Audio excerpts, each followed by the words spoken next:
एक लड़का जिसकी उम्र 22-23 साल थी, वो ठेला पर फल बेच रहा था। उस समय बहुत जोर की बारिश होने लगी और जिसके कारण वो भीगने से बचने के लिए वहां से कुछ दूरी पर बंजारे लोगों ने अपना टेंट लगा रखा था। तो बारिश से बचने के लिए वो उस टेंट में जाके घुस जाता है। टेंट में जब घुसता है तो वहां पर कोई लोग टेंट में तो नहीं होते, लेकिन वहां पर एक 16-17 साल की एक लड़की खाट पर लेटी हुई होती है।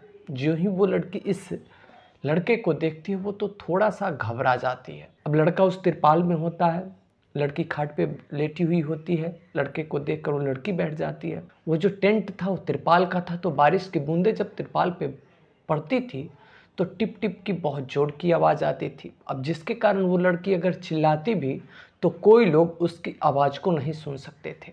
वो जो लड़का होता है वो समझता है कि ये मेरे लिए अच्छा मौका है और फिर वो धीरे धीरे उस लड़की के पास पहुंचता है और लड़की का जो कंधा होता है उस पर हाथ रख देता है और फिर उसको सहलाना शुरू करता है। लड़की पहले घबरा जाती है, डर जाती है, लेकिन फिर धीरे धीरे उसे भी थोड़ा सा अच्छा महसूस होने लगता है। दोस्तों, क्या है पूरी कहानी, उसके बाद क्या होता है कहानी में, ये जानने के लिए आप मेरे साथ वीडियो में बने रहिए। नमस्कार, प्रणाम। कहानी के इस एपिसोड में मैं सूरज राय आपका स्वागत करता हूं। अगर आप मेरे चैनल पर नए हैं तो प्लीज़ मेरे चैनल को सब्सक्राइब कर लें। आपको वीडियो अच्छी लगे, आप कमेंट करना चाहें तो आप कमेंट बॉक्स में जाके अपना कमेंट लिख सकते हैं। लेकिन आपसे एक निवेदन है कि जब भी आप कमेंट लिखें तो आप उसके साथ अपना नाम, अपना जगह अवश्य लिखें, जिससे कि मैं अगली वीडियो में उसका जिक्र कर सकूं। चलिए कहानी शुरू करते हैं। ये कहानी है भरतपुर राजस्थान की। भरतपुर राजस्थान में एक लड़का होता है जिसका नाम होता है पृथ्वी। वो फल बेचता था ठेला लगाकर। अब घर में उसकी सिर्फ एक माँ थी। घर में कमाने वाला कोई और नहीं था। माँ बाप का वो इकलौता बेटा था। बाप मर चुका था और माँ बूढ़ी हो चुकी थी। अब आपको तो पता ही होगा कि जिसके घर में आमदनी का कोई स्रोत नहीं हो उसके बच्चे नहीं पढ़ पाते। तो जिसके कारण वो जो लड़का था पृथ्वी नाम का, वो भी नहीं पढ़ पाया था। बाप का साया उसके सर से बचपन में ही उठ गया था। माँ उसको पढ़ा नहीं पा रही थी। अब माँ भी बूढ़ी हो चुकी थी, तो माँ का देखभाल करना और घर का जो भी खर्चा पानी है सब उठाने की जिम्मेवारी पृथ्वी नाम के लड़के पर आ गई थी। तो जिसके कारण वो ठेला लगाकर ही कमाना शुरू करता है। वैसे वो घर से बाहर नहीं जा सकता था, क्योंकि बूढ़ी माँ को छोड़ के कोई भी कैसे जाएगा, उसकी देखभाल कौन करेगा। उसकी जो माँ थी वो चाहती थी कि मेरे बेटे की शादी हो जाए, लेकिन एक गरीब लड़के से अपनी बेटी को कौन ब्याह करता है, वो भी तब उसके पास रहने के लिए ठीक से घर ना हो, खेत ना हो और कोई नौकरी ना हो, जॉब ना हो। तो फिर ऐसे लड़कों के हाथ में अपनी लड़की कौन देता है। तो जिसके कारण वो लड़का कवारा था। माँ की बहुत इच्छा थी कि मेरे बेटे की शादी हो जाए, लेकिन ये हो नहीं पाया था। जहाँ पर वो लड़का ठेला लगाया करता था, फल बेचा करता था, वहाँ से कुछ दूरी पर एक फील्ड था। उस फील्ड में अभी अभी कुछ दिन पहले ही बंजारे लोग आकर रुके थे।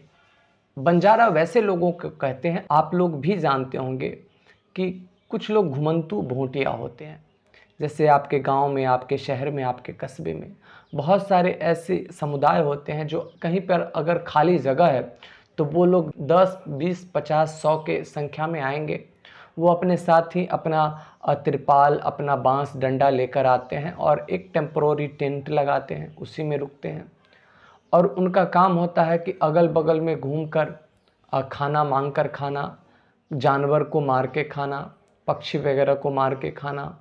मतलब वो एक प्रकार के शिकारी होते हैं, शिकार करके अपना जीवन यापन करते हैं। बंजारों का एक जो समूह था आकर, जहाँ पर ठेला लगाता था वो लड़का, उसके बगल में फील्ड था, वहाँ पर आकर रुके थे।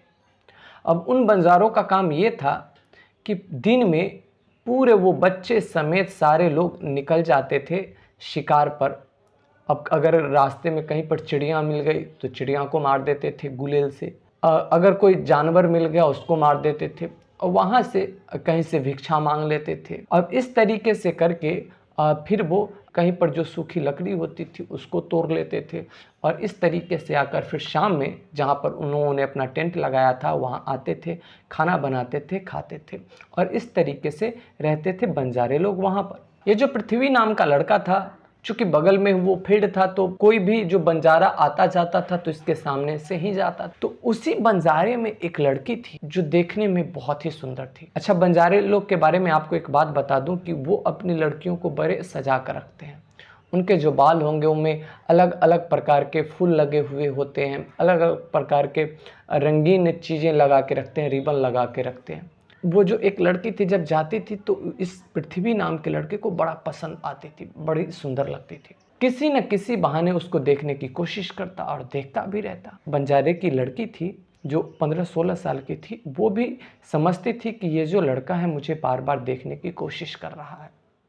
और कुछ ही दिनों में उस लड़की के मन में भी ऐसा कुछ एहसास जग जाता है और वो भी किसी न किसी बहाने पृथ्वी को देखने की कोशिश करती। अब पृथ्वी को भी पता चल जाता है कि सिर्फ मैं हूँ उसे देखने की कोशिश नहीं कर रहा, वो लड़की भी मुझे देखने की कोशिश करती है।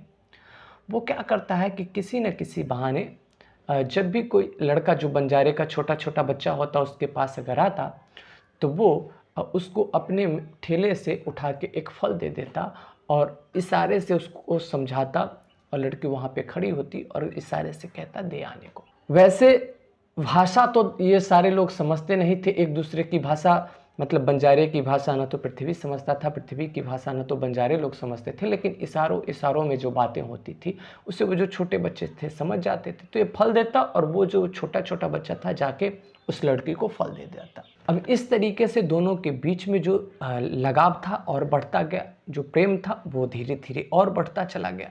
पृथ्वी जो था अपने घर पे आता, रात में सोने की कोशिश करता, उसे नींद नहीं आती। उधर वो जो लड़की थी वो भी सोने की कोशिश करती, उससे भी नींद नहीं आती। इधर पृथ्वी भी कोशिश करता कि किसी तरीके से जल्दी से रात खत्म हो और मैं वहाँ पर ठेला लगाने चला जाऊँ। उधर जो लड़की थी वो भी कोशिश करती कि जल्दी से दिन हो, सुबह हो और वो लड़का आ जाए जिससे कि मैं उसको देख सकूं। पृथ्वी जब रात में सोता तो उसके मन में अजीबो गजीब ख्याल आते। उसके मन में हमेशा इस बात का डर होता, ये तो बंजारा है, आज यहाँ है कल कहीं और। मान लिया जाए कि आज न कल तो ये लोग जाएंगे ही। और ये सोच सोच के ये डर जाता, अंदर से सिहर जाता। इधर जो वो लड़की थी वो भी ये बात सोच सोच के डर जाती। उसको भी पता था आज न कल, ज़्यादा से ज़्यादा महीने 2 महीने, इसके बाद तो यहाँ से हम लोग का जो टेंट है, आशियाना है, उठेगा ही। उसके बाद हम अलग चले जाएंगे, फिर हम लोग कैसे मिल पाएंगे। अच्छा, अब तक इन दोनों के बीच में आपस में कोई बातचीत नहीं हुई थी। आज पृथ्वी सोच लेता है कि किसी भी तरीके से आज उससे मैं बात करके ही रहूँगा, शायद कोई हल निकल जाए, कोई रास्ता निकल जाए। और अंदर से पृथ्वी बहुत बेचैन रहने लगा था, वो लड़की भी बहुत बेचैन रहने लगी थी। आज इशारे में पृथ्वी उस लड़की को बुलाता है अपने पास। लड़की भी कोई ना कोई बहाना करके ठेला के पास आ तो जाती है, लेकिन उसके बाद जब पृथ्वी उससे बात करने की कोशिश करता है तो लड़की कुछ भी नहीं समझती, क्योंकि पृथ्वी जिस भाषा में बात कर रहा था लड़की आज तक उस भाषा को जानती नहीं थी। और फिर लड़की बोलने की कोशिश करती है, लड़की जो बोलती है पृथ्वी उसको नहीं समझ पा रहा था। अब वहाँ पर इन दोनों के बीच में ऐसी स्थिति खड़ी हो गई थी कि आँखों से ये लोग जो बात करना चाहते थे, आँख तो समझ रहा था लेकिन जुबान जो बातें कह रही थी एक दूसरे नहीं समझ पा रहे थे। इन दोनों को रोना भी आ रहा था, लड़की भी रोने लगती है। पृथ्वी के जो आँख होते हैं उसमें भी थोड़ी सी आंसू आ जाती है, लेकिन भाषा की जो बीच दीवार थी, ये दीवार इन दोनों के बीच में खड़ी थी। फिर इसी बीच में कोई आवाज़ देने लगता है तो लड़की चली जाती है। अब बहुत बड़ी समस्या ये थी कि ये दोनों एक दूसरे की भाषा को भी नहीं समझ पा रहे थे। अब कैसे एक दूसरे से अपने दिल की बात शेयर करें। ये दोनों बात करने की हमेशा कोशिश करते लेकिन भाषा समझ नहीं पाते, तो जो भी काम था इशारों से करना पड़ता, इशारों से समझाते। ये जब कोई इशारा करता तो वो लड़की हंसती, बड़े ज़ोर से हंसती, और जब वो लड़की इशारा करती तो पृथ्वी भी हंसता। और इस तरीके से दिन बीतते जा रहे थे। अच्छा, वो सारे जो बंजारे थे सुबह में खाना खाने के बाद सारे बंजारे निकल जाते थे शिकार के लिए। प्रत्येक दिन की तरह आज भी सारे बंजारे, स्त्री पुरुष जितने भी थे, सारे लोग चले गए थे शिकार पर। पृथ्वी ठेला लगा के अपना फल बेच रहा था। दिन के 12-1 बजे होंगे कि बारिश आनी शुरू हो गई। बारिश धीरे धीरे बढ़ना शुरू हुआ, जब पृथ्वी को लगा कि वो भीग जाएगा, फिर वो बचने के लिए अगल बगल में देखा कि मैं कहाँ छुपूं। तो उसको छुपने का जो सबसे अच्छा जगह लगा वो बगल में फील्ड में जो बंजारे का टेंट था वो ही लगा। तो फिर वो ठेला को वहीं पर ढक देता है पन्नी से और खुद भागता है उस टेंट की तरफ। टेंट में वो भागता है, उसे तो ये पता था कि सारे लोग गए हुए हैं घूमने। वो एक टेंट में घुसता है, लेकिन जो ही वो उस टेंट में घुसता है वो चीज़ देखता है जिसकी उसे उम्मीद नहीं थी। वो जिस लड़की को इतने दिनों से पसंद करता था, जो लड़की उससे इतने दिनों से पसंद कर रही थी, वो उस टेंट में एक खाट पर लेटी हुई थी। अपने टेंट में किसी के आने की आहट सुनकर वो जो लड़की लेटी हुई थी तुरंत उठकर बैठती है, खाट पर ही बैठती है। अब सामने जब इस पृथ्वी को देखती है तो घबरा जाती है। उसको लगता है कि ये मेरे टेंट में कैसे आ गया। उसे अच्छा भी महसूस होता है, लेकिन घबराहट उसके मन में होती है, एक अनजाना सा घबराहट उस लड़की के मन में। और ये जो पृथ्वी भी था, इसके मन में भी एक अजीब सी हलचल चल रही थी, क्योंकि उसे तो ये उम्मीद ही नहीं थी कि मैं जिस टेंट में घुस रहा हूँ उस टेंट में वही लड़की होगी। उसे तो ये पता था ये लड़की भी सारे लोगों के साथ चली गई शिकार पर। कुछ देर तक वो दोनों एक दूसरे को देखते रहे, फिर अपनी अपनी भाषा में बात करने की कोशिश करते रहे, लेकिन फिर आज भी परिणाम वही हुआ कि वो दोनों एक दूसरे की भाषा को समझ ही नहीं पाए। ये जो लड़का था, इसके मन में थोड़ी सी अजीब सी बेचैनी होने लगी। वो अपने आप को रोक नहीं पाया और धीरे धीरे उस लड़की के पास पहुंच गया। लड़की के पास गया और खाट पर बैठ गया और धीरे से उस लड़की का हाथ पकड़ लिया। उसने लड़की का हाथ पकड़ा तो लड़की अपना हाथ छुड़ाने की कोशिश की। लड़की की आंखों से लग रहा था कि वो शर्मा रही है, लेकिन पृथ्वी ने फिर से उसके हाथ को कस के अपनी तरफ खींचा और पकड़ा। और ज्यों ही पकड़ा तो उसे आभास हो गया कि इसे फीवर है, बुखार लगा हुआ है। वो पृथ्वी तुरंत उस लड़की के सर को छू कर देखता है तो वास्तव में उसे बुखार लगी हुई थी। तो वो अपनी भाषा में कहता है तुम्हें तो बुखार है, लेकिन जो वो बात कहना चाहता है लड़की नहीं समझती। फिर इशारे से उसको समझाता है पृथ्वी कि तुम्हें बुखार है।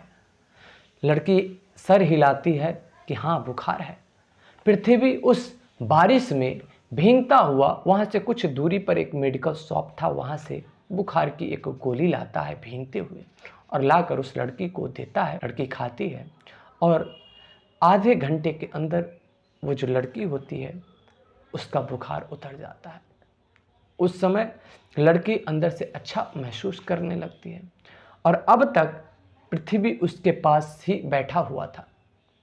बारिश अब भी हो रही थी। पृथ्वी का जो कपड़ा था वो लगभग भींगा हुआ ही था। उस लड़की का तबीयत जब थोड़ा सा ठीक हुआ तो उस लड़की ने पृथ्वी के हाथ को पकड़ के अपने दोनों हाथ से पकड़ लिया और उसके हाथ को अपने चेहरे के पास लाकर उस पर अपना गाल रखकर आंख बंद करने लगी। उसके बाद वहाँ पर एक प्यार का वातावरण बन जाता है और पृथ्वी धीरे धीरे अपना हाथ उस लड़की के कंधे पर रख देता है। लड़की थोड़ी सी सकुचाती है, लेकिन धीरे धीरे वो दोनों एक दूसरे के बाहों में हो जाते हैं।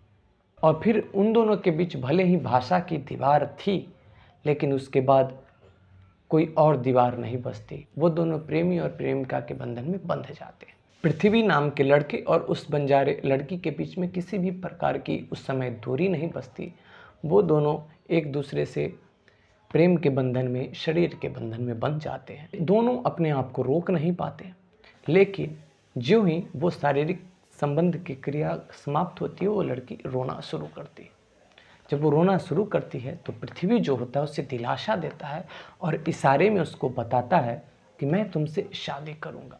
इशारे से बताता है। तब वो जो लड़की होती है शांत होती है, रोना बंद करती है और थोड़ी सी शर्मा जाती है। पृथ्वी जो होता है उसको पता होता है कि भाषा तो हम लोग नहीं समझ पाएंगे, लेकिन फिर भी अपना एक नंबर लिखकर उस लड़की को देता है और इशारे से कहता है कि तुम मुझे कॉल करना। और उसके बाद चूँकि अब जितने भी बंजारे लोग थे उनके आने का समय हो चुका था और बारिश भी ख़त्म हो चुकी थी, तो वहाँ से निकलकर पृथ्वी अपने ठेले के पास आ जाता है। और उसके बाद उस दिन बहुत ही बड़े बड़े ख्वाब लेकर अपने घर जाता है और जब रात में सोता है तो उसे पूरी रात नींद नहीं आती। उसके मन में एक अजब सी खुशी भी थी, अजब सी बेचैनी भी थी, अजब सा सुख भी था और अजब सी गलानी भी थी।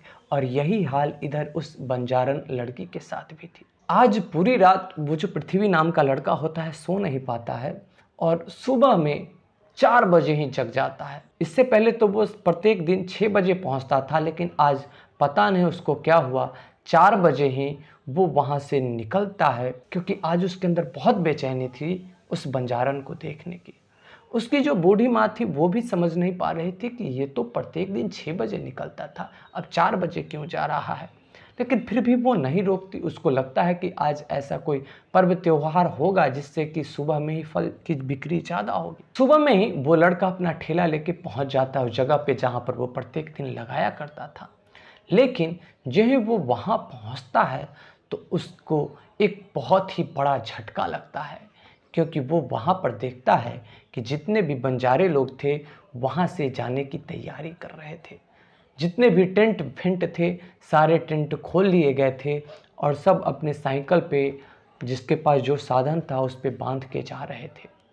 वो जो लड़की थी वो भी पूरी तैयारी करके निकल रही थी। लड़की के आंखों से आंसू रुक नहीं रहे थे, पृथ्वी भी रो रहा था। लड़की किसी बहाने से पृथ्वी के पास आती है और रोते हुए अपनी भाषा में शायद ऐसा कहती है कि वो उसको चाहती है, वो उसके बिना जी नहीं पाएगी।